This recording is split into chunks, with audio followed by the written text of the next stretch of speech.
دیکھیے یہ ایمان خالص.com جو پہلے جماعت کی ایک ویب سائٹ ہوتی تھی، اس کا نیچے لنک ہے اور فلاح کا راستہ پڑا جا رہا ہے کہ اللہ کے بندوں، بربادی سے بچنے کا ایک ہی طریقہ ہے کہ سب سے پہلے اپنے ایمان کو شرک سے پاک کرو۔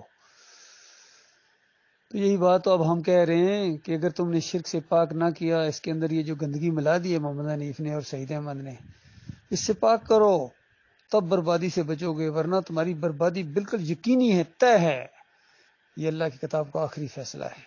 شرک ناقابل معافی جرم ہے۔ یہ تمہارے اندر 2-3 شرک آئے ہیں، للہ توبہ کرو، معافی مانگو، ان کو جا کے کہو، اور کرو، سوچو۔ بھائی نشاندہی کر رہے ہیں، کیونکہ بریلوی اور دیوبندی آپ کے اوپر نہیں تنقید کر رہے ہیں، یہ آپ کے اپنے بھائی ہیں جو ایمان خالص کو سمجھ چکے ہیں، وہ آپ کو بتا رہے ہیں کہ آپ کے عقیدے کے اندر شرک ہے۔ کیا اب بھی ہمیں شرک کی سمجھ نہیں ہے؟ شرک بالکل واضح چیز ہوتی ہے۔ اس سے بڑا کیا شرک ہے کہ نبی نے نبی کو سجدہ کیا، اللہ یہ بھی کہتے ہیں شرک کوئی نہیں ہے، یہ اللہ نے حکم دے دیا تھا، اللہ نے یہ حکم دے دیا تھا۔ پھر پورے نبیوں کی تعلیمات کیا تھیں؟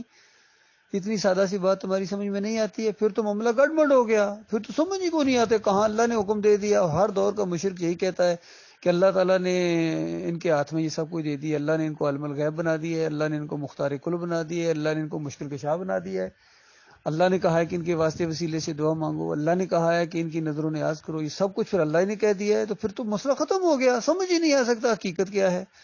لہٰذا ایسی باتیں نہ کرو، ایسی باتیں نہ کرو جو پورے دین کے مساج کے اور قرآن کی نص کے خلاف ہوں، قرآن کی اور روح کے اور ایمان خاطر کی بالکل مزاج کے خلاف جو چیزیں ہیں، شرکیہ باتیں، یہ نہ کرو، مارے جاؤ گے۔